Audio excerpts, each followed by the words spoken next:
¿Alguna vez te has cuestionado si realmente comprendes la esencia de tu existencia? ¿Qué ocurriría si todo lo que piensas sobre la vida y la realidad se basara en una ilusión? Hoy te invitamos a descubrir las enseñanzas milenarias del budismo, las cuales no solo te ofrecerán una nueva perspectiva, sino que podrían transformar tu visión de la vida, de tus relaciones e incluso de ti mismo. Estas lecciones han perdurado a lo largo del tiempo por una razón, y ahora es tu oportunidad de explorarlas. Bienvenido al inicio de un viaje transformador. Capítulo 1. La interdependencia de todos los seres. Imagina por un instante que cada cosa que haces, cada decisión que tomas, está de alguna manera conectada con las personas que te rodean. Esto incluye no solo a tus seres queridos, sino también a desconocidos, a la naturaleza e incluso al mundo en su totalidad. Este es el concepto de interdependencia, una enseñanza fundamental del budismo.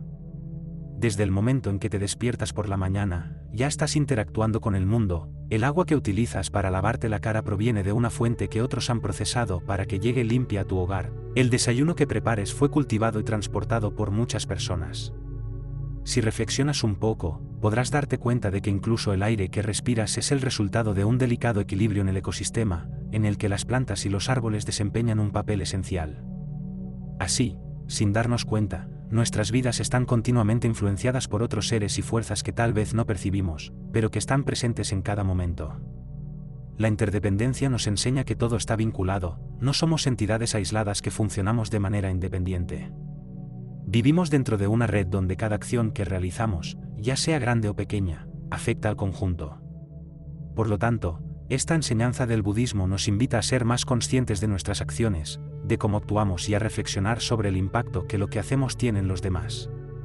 A veces puede parecer que nuestras decisiones no tienen relevancia. Un mal gesto, una palabra que soltamos sin pensar o incluso algo tan simple como tirar basura en la calle puede parecer insignificante, pero cuando entendemos la interdependencia, nos damos cuenta de que incluso esas pequeñas acciones tienen consecuencias.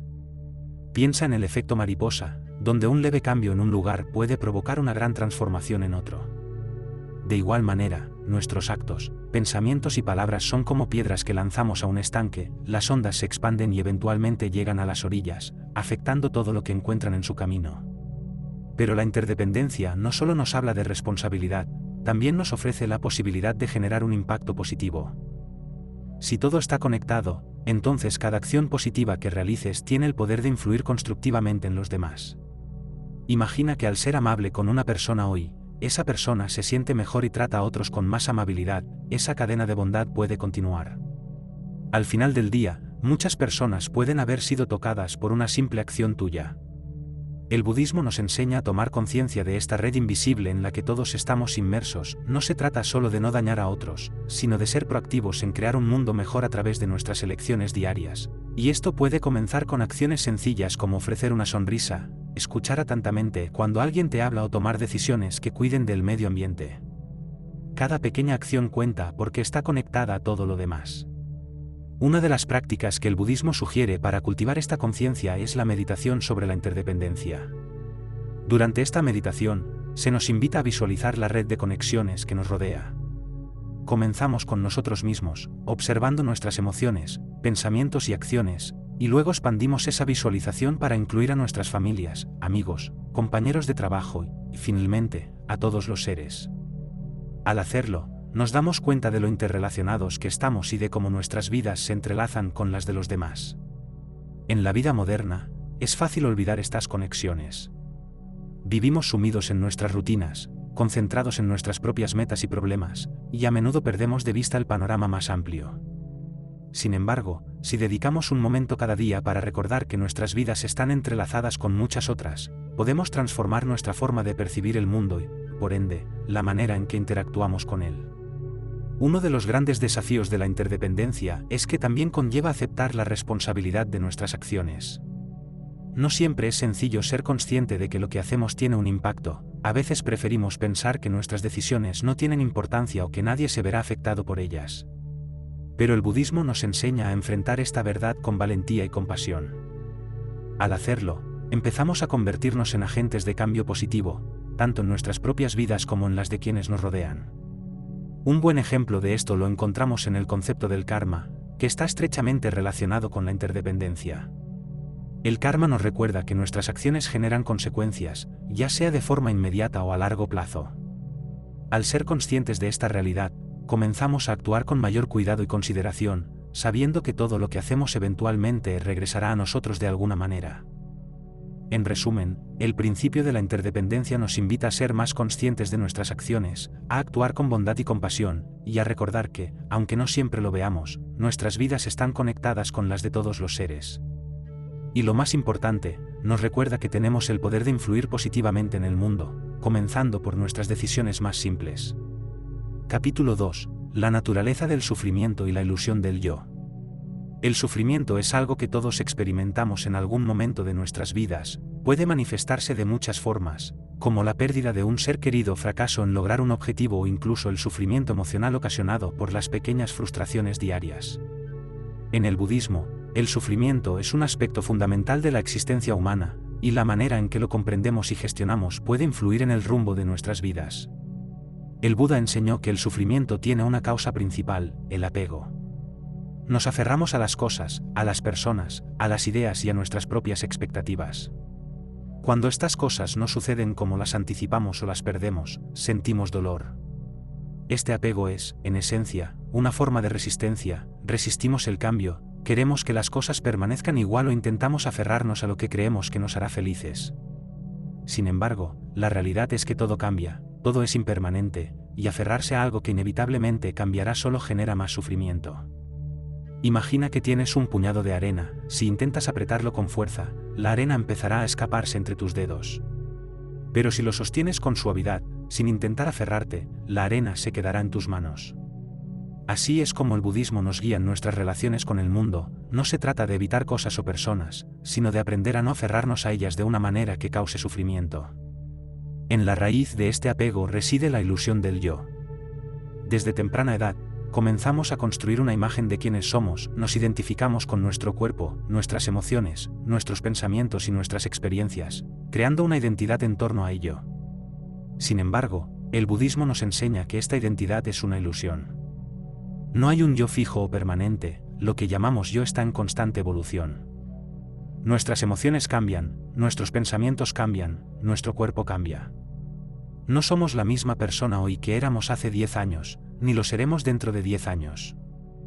Esta ilusión del yo nos lleva a aferrarnos a cosas externas para definirnos, nos aferramos a nuestros logros, nuestras posesiones, nuestras relaciones, porque creemos que esas cosas nos proporcionan valor o definen quiénes somos, pero cuando esas cosas cambian o desaparecen, sentimos que hemos perdido una parte de nosotros, y eso es lo que genera tanto sufrimiento. Una de las enseñanzas más profundas del budismo es que la verdadera liberación del sufrimiento proviene de entender que no hay un yo fijo al que aferrarse. Al soltarnos de esta ilusión, comenzamos a percibir el mundo y nuestras experiencias de una manera completamente diferente.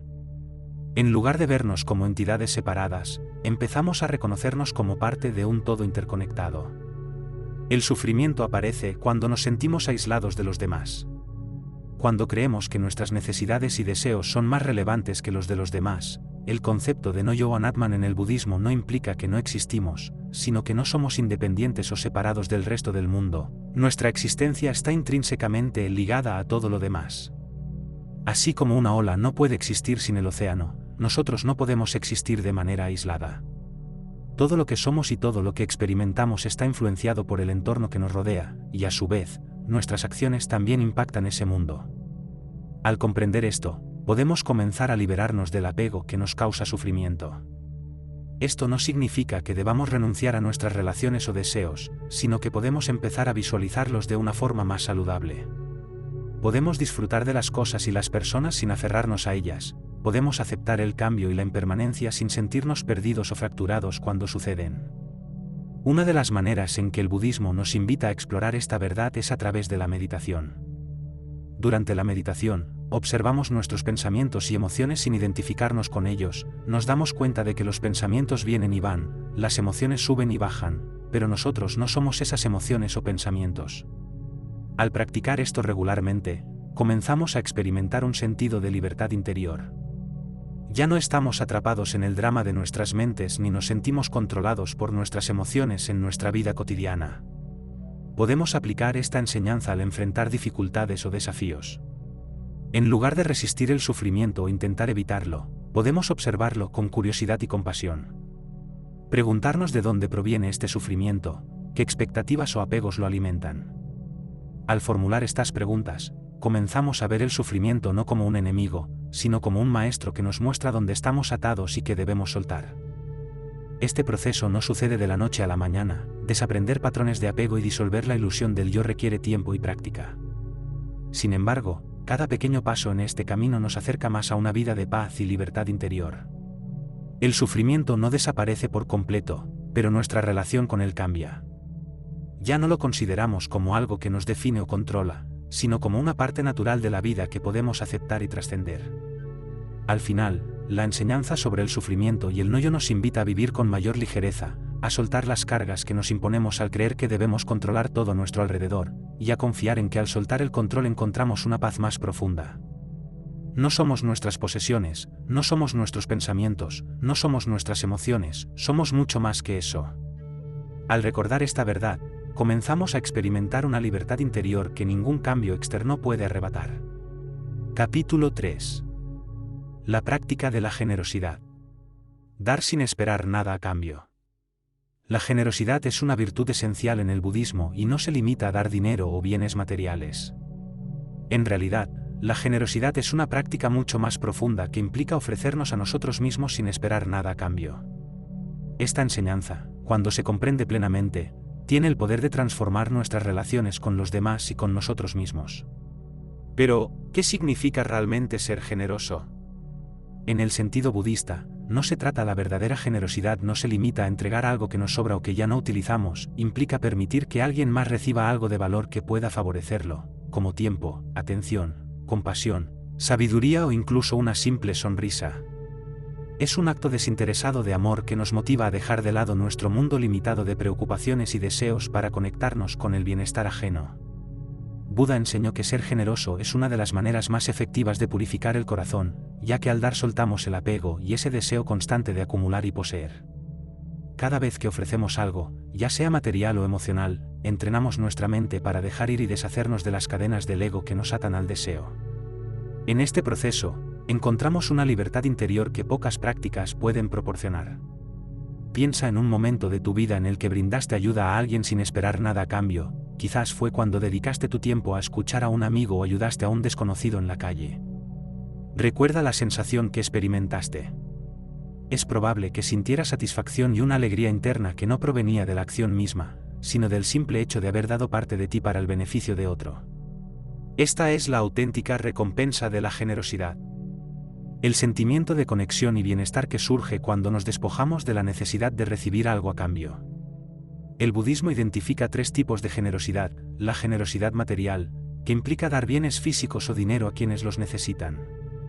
Sin embargo, incluso dentro de este tipo de generosidad hay diferentes niveles de profundidad. Ofrecer algo que ya no valoramos es bueno, pero ofrecer algo que realmente tiene significado para nosotros genera un impacto más profundo en nuestra mente, enseñándonos a soltar el apego y a confiar en que, al dar, en realidad estamos ganando una nueva forma de libertad. La generosidad de protección se refiere a puede ser tan sencillo como consolar a alguien que atraviesa un momento complicado o asistir a alguien para que supere un reto. A veces, el simple hecho de estar ahí para los demás en sus momentos de vulnerabilidad es uno de los mayores obsequios que podemos brindar. Generosidad de sabiduría implica compartir el conocimiento y la comprensión que hemos acumulado a lo largo de nuestras vidas. Esta se considera una de las formas más elevadas de generosidad en el budismo, ya que ayuda a otros a encontrar su camino hacia la liberación del sufrimiento. Al compartir nuestras experiencias, enseñanzas o incluso lecciones de vida, estamos facilitando el crecimiento de los demás y ayudándolos a hallar paz en su propio camino. El desafío en la práctica de la generosidad es que, a menudo, nos invade la tentación de esperar algo a cambio, aunque sea de manera sutil. Deseamos reconocimiento, agradecimiento o incluso un sentido de superioridad por haber realizado una buena acción. Sin embargo, la verdadera generosidad trasciende estas expectativas, consiste en dar sin ataduras, sin condiciones, ofreciendo algo desde el corazón con la única intención de mitigar el sufrimiento ajeno o de contribuir a su bienestar. Una de las metáforas que se emplea en el budismo para ilustrar la generosidad es la de una lámpara que enciende otra. Cuando compartes tu luz, no pierdes nada. De hecho, el acto de iluminar otra lámpara incrementa la cantidad de luz en el mundo. De igual forma, Cuando ofreces tu bondad, tu compasión, tu tiempo, tus recursos, no te empobreces, sino que ayudas a iluminar la vida de otros. En nuestra sociedad moderna, frecuentemente pensamos que ser generoso implica dar algo material, pero ¿cuántas veces hemos estado frente a alguien que solo necesitaba ser escuchado? ¿Cuántas veces hemos observado a alguien que únicamente requería una palabra de aliento o una muestra de compasión? Estas manifestaciones de generosidad no demandan dinero ni objetos, solo exigen nuestra presencia y nuestro corazón abierto. La generosidad también se extiende hacia nosotros mismos. En el budismo, se nos enseña a ser generosos con nosotros, otorgándonos el espacio y el tiempo necesarios para descansar, reflexionar y crecer espiritualmente. Esto no constituye un acto de egoísmo, sino una forma de recargar nuestra energía para poder seguir sirviendo a los demás de manera más efectiva. Si no nos cuidamos, acabaríamos agotados y no podríamos ofrecer lo mejor de nosotros a los demás. Un aspecto importante de la generosidad es que no siempre se relaciona con grandes gestos, a veces, son las pequeñas acciones las que generan mayor impacto. Un simple gracias, una palabra amable o un gesto de apoyo en el momento adecuado pueden hacer una gran diferencia en la vida de alguien. Y lo interesante es que, al practicarlo de forma habitual, comenzamos a notar cómo esto afecta no solo a los demás, sino también a nosotros mismos. Nos sentimos más conectados, más tranquilos y en paz. La práctica de la generosidad es un recordatorio constante de que en la vida, lo que damos regresa a nosotros de maneras inesperadas. No siempre se manifiesta de manera material, pero el simple hecho de cultivar un corazón generoso conlleva una sensación de plenitud y satisfacción que no se puede comprar con dinero. En resumen, la generosidad es una de las enseñanzas más poderosas del budismo, no solo porque beneficia a otros, sino porque también nos transforma a nosotros. Cada acto de dar nos acerca más a una vida de compasión, desapego y libertad interior. Al practicar la generosidad de forma consciente, nos damos cuenta de que lo que realmente importa no es lo que damos, sino cómo lo damos, desde dónde lo hacemos y con qué intención. Y, sobre todo, que la verdadera recompensa de la generosidad es la paz y la alegría que encontramos al soltar las expectativas y simplemente ofrecer lo mejor de nosotros. Capítulo 4. El valor del voto Bodhisattva. Salvar a todos los seres. En el núcleo del budismo, encontramos la figura inspiradora del bodhisattva. Se dice que un bodhisattva elige no ingresar al nirvana hasta que todos los seres sean liberados del sufrimiento. Esta decisión, que puede parecer incomprensible para muchos, se basa en una de las virtudes más elevadas del budismo, la compasión. El voto del bodhisattva es profundo y poderoso, busca salvar a todos los seres sintientes ayudándolos a alcanzar la iluminación. Pero, ¿qué implica realmente hacer este voto en la vida cotidiana? Es posible que en nuestra vida moderna y ocupada podamos encarnar este ideal elevado. Primero, es importante entender que el voto del bodhisattva no consiste en un acto grandioso que solo unos pocos pueden cumplir, no exige que abandonemos nuestra vida cotidiana ni que nos retiremos a un monasterio para dedicar nuestra existencia a los demás. En su esencia, el voto es una intención, una forma de vivir que orienta nuestras acciones con compasión y sabiduría. Es un compromiso interno con uno mismo, un recordatorio constante de que nuestro propósito no se limita a nuestro propio bienestar, sino al bienestar de todos los seres. El voto del bodhisattva no implica que podamos liberar a todos los seres del sufrimiento en un sentido literal. El sufrimiento es parte de la condición humana y seguirá existiendo mientras vivamos en este mundo. Sin embargo, lo que sí podemos hacer es aliviar el sufrimiento de quienes nos rodean en la medida de nuestras capacidades. A veces, esto puede ser tan sencillo como ofrecer una palabra de consuelo, ayudar a alguien en un momento complicado o mostrar empatía hacia el dolor ajeno. La compasión es el motor que impulsa el voto del bodhisattva. Al observar a los demás con compasión, ya no los percibimos como separados de nosotros. Comenzamos a entender que su sufrimiento es nuestro sufrimiento, que su alegría es nuestra alegría. Esta compasión no se limita a aquellos cercanos, como amigos o familiares, sino que se extiende a todos los seres sintientes, incluso aquellos que no conocemos o que a veces consideramos como enemigos. Este tipo de compasión universal es uno de los aspectos más desafiantes y transformadores del voto. Un bodhisattva ve más allá de las divisiones de raza, género, religión o clase social. Para el bodhisattva, todos los seres son iguales en su capacidad de experimentar sufrimiento y en su deseo de encontrar felicidad. Cuando comenzamos a ver el mundo desde esta perspectiva, nuestras interacciones cotidianas cambian. Ya no estamos enfocados solo en nuestros propios intereses o deseos, nos volvemos más conscientes de las necesidades de los demás y estamos más dispuestos a ayudarlos, incluso cuando no hay un beneficio inmediato para nosotros. Uno de los principios clave del voto bodhisattva es el concepto de dana o generosidad. Como mencionamos en el capítulo anterior, la generosidad no se limita a dar cosas materiales, también implica compartir nuestro tiempo, nuestra energía y nuestro conocimiento con los demás. Pero en el contexto del voto bodhisattva, la generosidad adquiere una nueva dimensión. No se trata solo de dar lo que tenemos, sino de dar de una manera que realmente ayude a los demás a liberarse de su sufrimiento. A veces, esto significa ofrecer apoyo emocional o compartir una enseñanza útil, otras veces, simplemente significa estar presentes, escuchando con atención y sin juzgar. Otra cualidad fundamental del bodhisattva es la paciencia. El camino hacia la liberación del sufrimiento es largo y a menudo está lleno de obstáculos.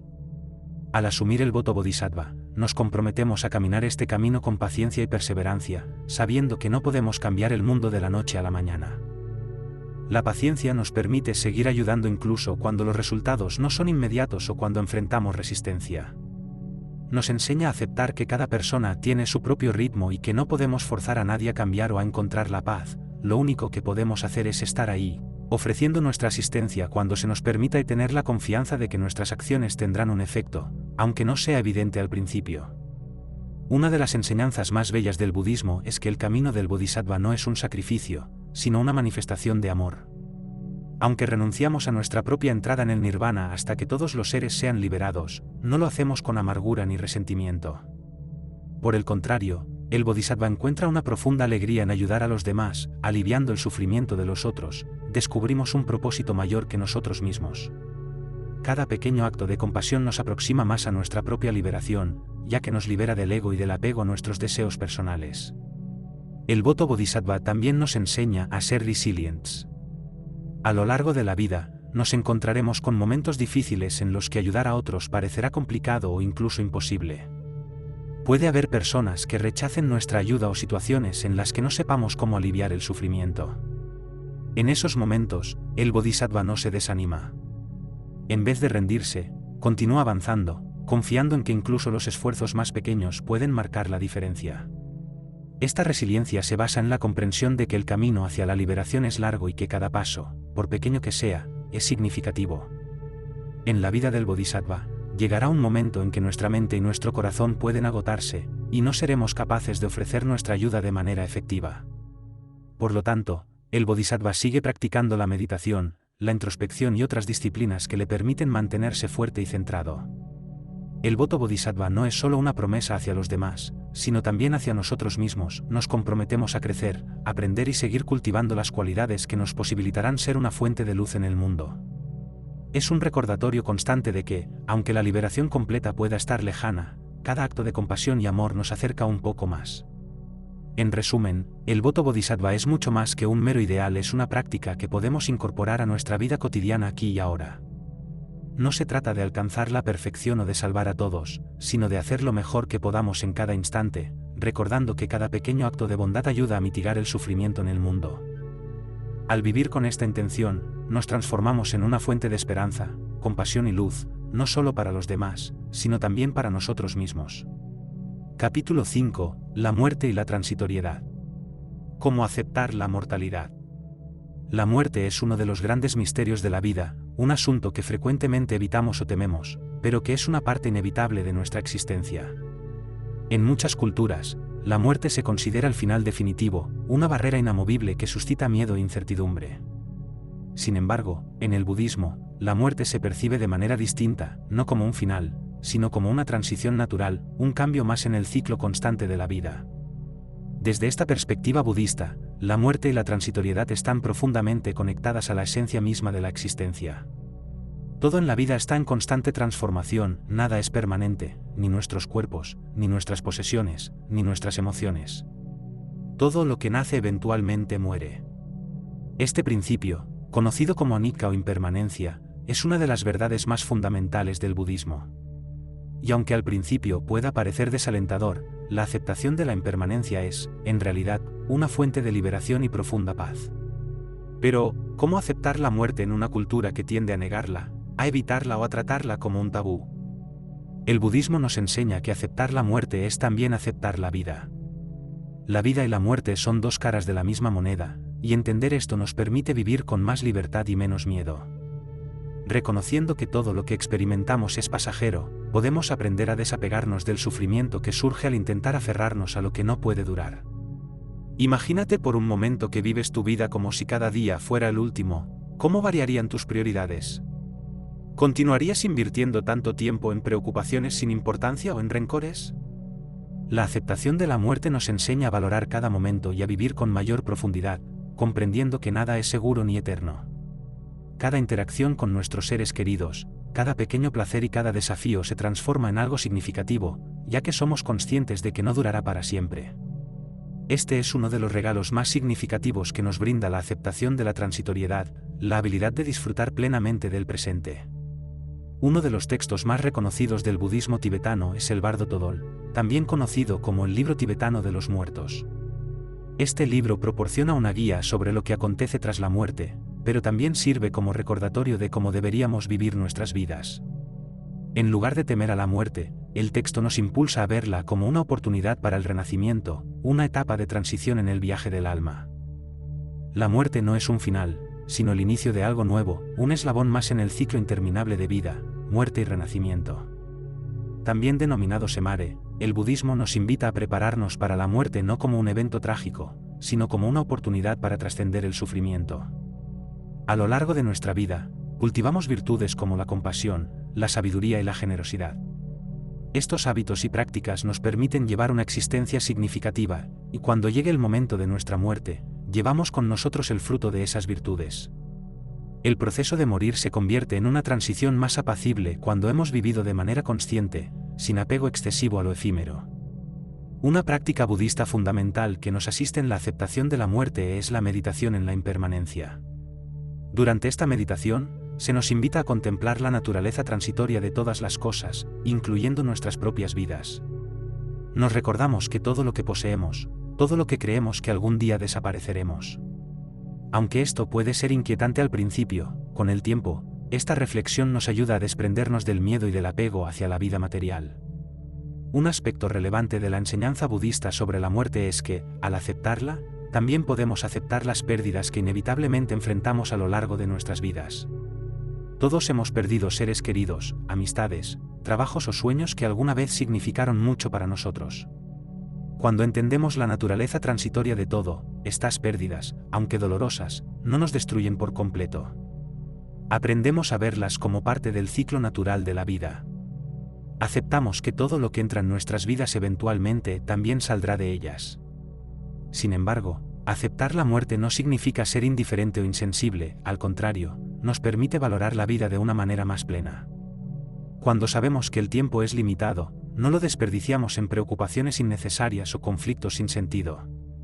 Valoramos más nuestras relaciones y estamos más presentes con aquellos que amamos. Sabemos que cada momento compartido es un regalo que no se repetirá, y por ello lo apreciamos. El budismo también nos enseña que la aceptación de la muerte no es solo algo personal. En nuestras interacciones con los demás, podemos aprender a acompañar a aquellos que están en el proceso de morir o que han perdido a alguien cercano.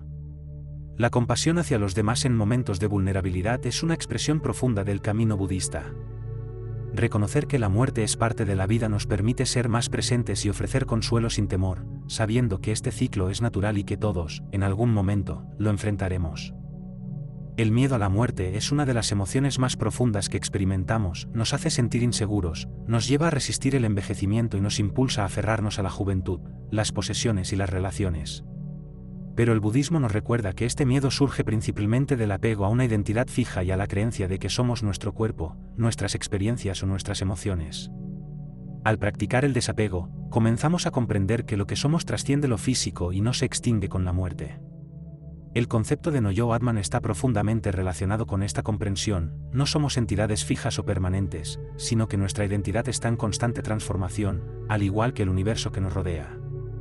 Al entender esta verdad, la muerte pierde parte de su influencia sobre nosotros, no porque no sintamos tristeza o miedo, sino porque reconocemos que lo que realmente somos va más allá de lo que podemos percibir. Este entendimiento profundo es clave para aceptar la muerte con serenidad. En resumen, el budismo nos invita a aceptar la muerte como parte del flujo natural de la vida. Al hacerlo, nos liberamos del miedo y encontramos una mayor paz y plenitud en nuestro día a día. Al recordar la impermanencia, valoramos más cada momento y cada relación, y al soltar el apego a lo material, descubrimos una libertad interior que nos prepara para enfrentar cualquier cambio, incluso el último, con valentía y compasión. Capítulo 6. La sabiduría de los 5 preceptos, una guía para vivir éticamente. El budismo no se limita solo a enseñanzas filosóficas o prácticas meditativas, también ofrece un conjunto de directrices prácticas para vivir de manera ética y equilibrada.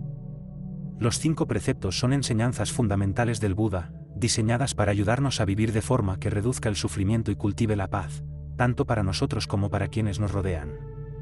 Estos preceptos son más que reglas o mandamientos, son compromisos que asumimos para vivir conforme a los principios de no violencia, respeto y autocontrol.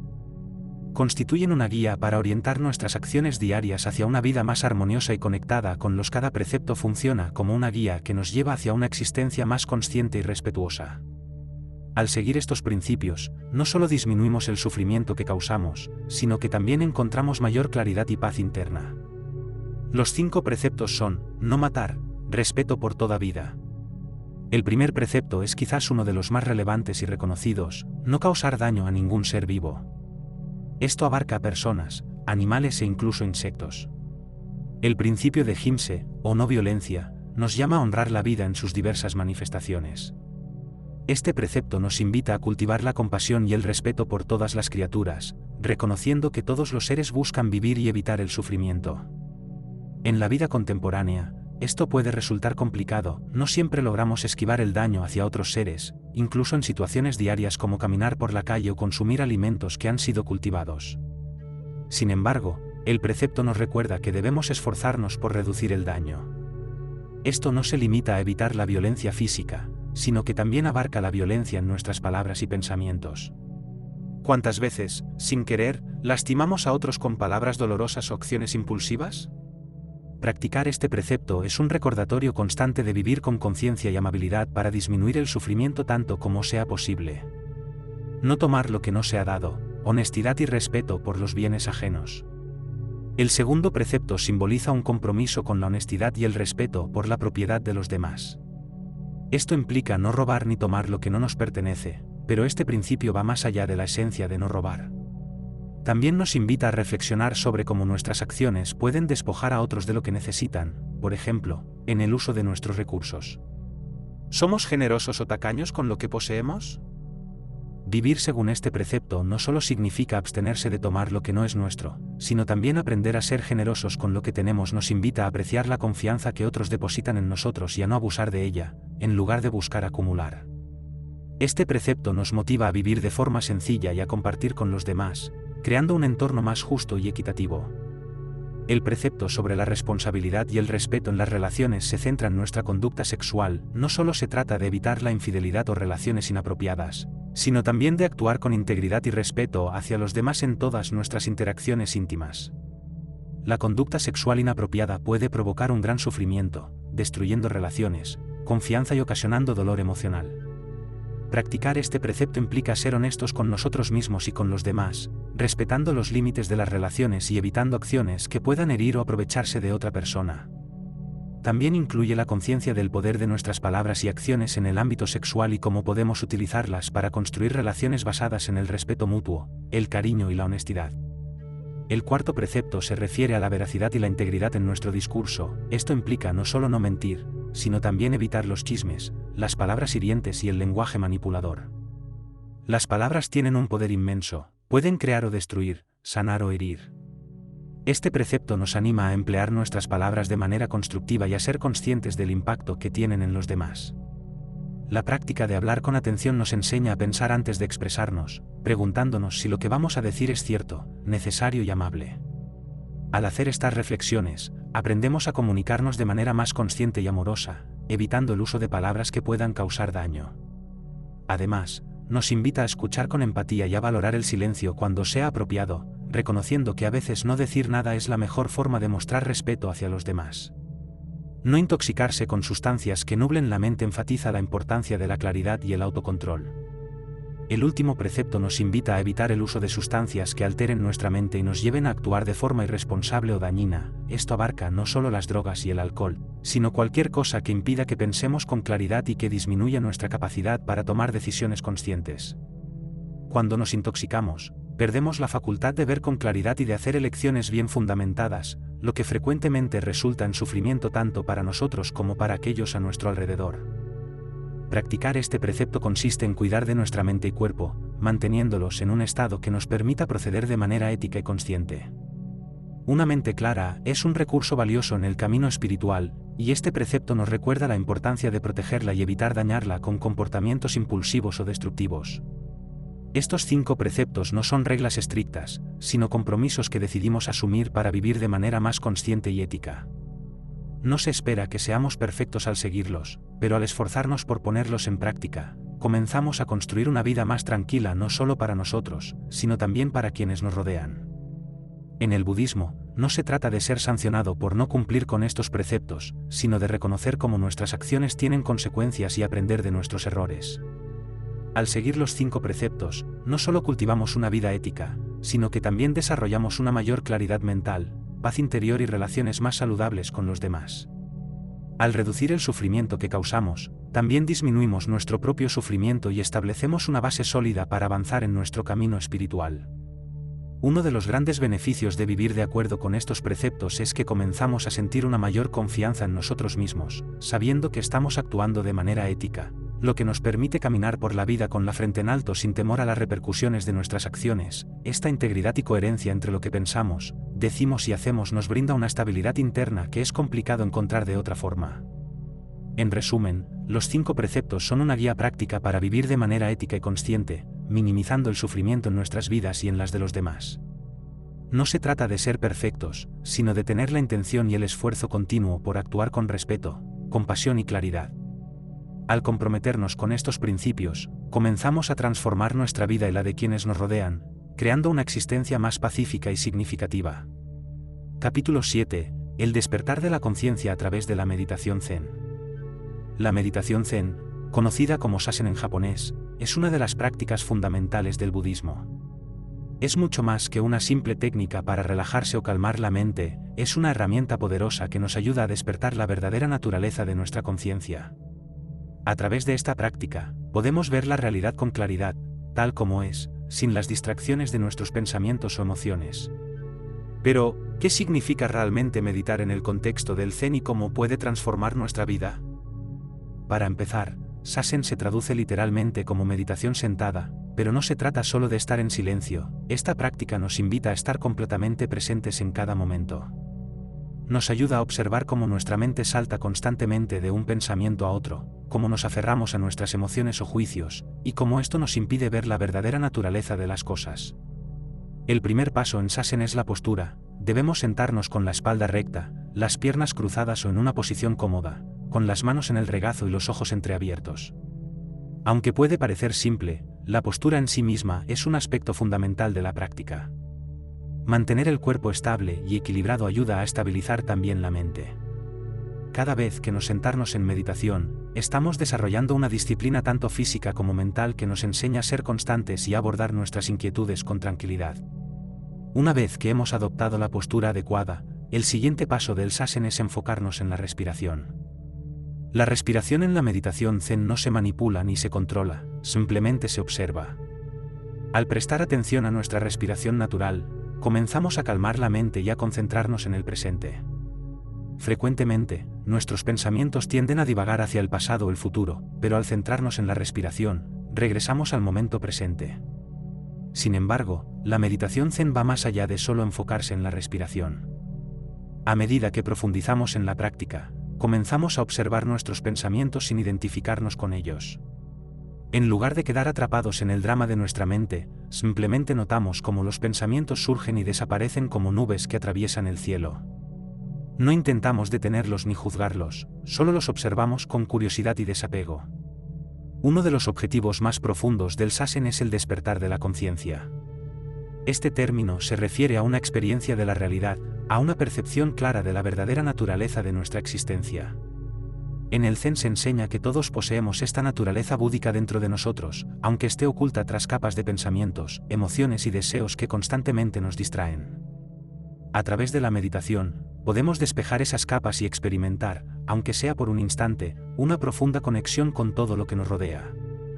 No obstante, El despertar no es un evento único que sucede de repente, en cambio, es un proceso gradual, una serie de pequeños despertares que ocurren a lo largo del tiempo. Cada vez que nos sentamos a meditar, cada vez que conseguimos dejar pasar un pensamiento sin apegarnos a él, estamos avanzando un paso más hacia el despertar, como si estuviéramos limpiando una capa de polvo de un espejo al principio. El reflejo es confuso, pero con el tiempo el espejo se va despejando y empezamos a percibir nuestra verdadera esencia con mayor claridad. En la vida cotidiana, la práctica del Zazen tiene un efecto profundo. Conforme nos entrenamos para estar presentes en la meditación, también comenzamos a estar más atentos durante nuestras actividades diarias. Observamos más detalles en lo que hacemos, somos más conscientes de nuestras interacciones con los demás y atendemos mejor a nuestros pensamientos y emociones. La vida deja de parecer una secuencia de eventos aislados y empieza a manifestarse como un flujo continuo de experiencias interconectadas. Uno de los mayores retos de la meditación es manejar el ruido mental. Frecuentemente, al sentarnos a meditar, descubrimos que nuestra mente está llena de pensamientos caóticos, preocupaciones, recuerdos y planes futuros. Puede resultar frustrante al principio, ya que parece que nunca podremos calmar la mente. Sin embargo, en el Zen no se trata de vaciar la mente o detener los pensamientos, más bien, se trata de observar esos pensamientos sin reaccionar a ellos, permitiéndoles fluir sin quedarnos atrapados en su narrativa. Este proceso de observar sin reaccionar es fundamental en la transformación que ofrece el Zazen. Al darnos cuenta de que no somos nuestros pensamientos, sino el espacio en el que surgen y desaparecen, comenzamos a desidentificarnos. Durante la meditación, en lugar de seguir un pensamiento y permitir que nos arrastre a una espiral de ansiedad, simplemente lo observamos y lo dejamos pasar. De esta manera, aprendemos a desapegarnos de nuestros pensamientos y emociones en la vida cotidiana, lo que nos permite responder a las situaciones con más calma y claridad. Otro aspecto relevante del Zazen es que no hay un objetivo específico que alcanzar. A menudo, al comenzar a meditar, sentimos impaciencia porque deseamos lograr algo. Trata de perseguir una meta, sino de estar completamente presente con lo que está sucediendo en el momento. Cada sesión de meditación es, en sí misma, completa, sin importar si nuestra mente estaba tranquila o agitada, si nos sentimos en paz o inquietos. El simple acto de sentarse y estar presentes es la práctica. El maestro Zen, Shunryu Suzuki, lo expresó de manera sencilla pero profunda: la práctica del Zen es sentarse simplemente para sentarse. No hay un estado especial que alcanzar ni un lugar al que llegar, solo estamos aquí, en este momento, con nosotros mismos, tal como somos. Este es uno de los aspectos más desafiantes, y al mismo tiempo, más liberadores de la práctica del Zazen. A medida que continuamos nuestra práctica de meditación, también desarrollamos lo que en el budismo se denomina mente de principiante. Esta es la capacidad de ver el mundo con nuevos ojos, con asombro y apertura, sin las expectativas y juicios que normalmente llevamos. La mente de principiante es una mente que no está atrapada en ideas fijas o prejuicios, sino que está abierta a la realidad tal como es. Cuando cultivamos esta mente, experimentamos la vida con una frescura y una vitalidad que generalmente se pierden en medio de nuestras preocupaciones cotidianas. En resumen, la práctica del Zazen es una herramienta transformadora que nos ayuda a despertar nuestra verdadera conciencia, liberándonos de los patrones mentales que nos mantienen atrapados en el sufrimiento. A través de la meditación Zen, podemos descubrir una paz interna que no depende de las circunstancias externas y desarrollar una mayor capacidad para vivir plenamente en el presente. Con cada momento que pasamos en meditación, estamos más cerca de experimentar la libertad y claridad que todos buscamos.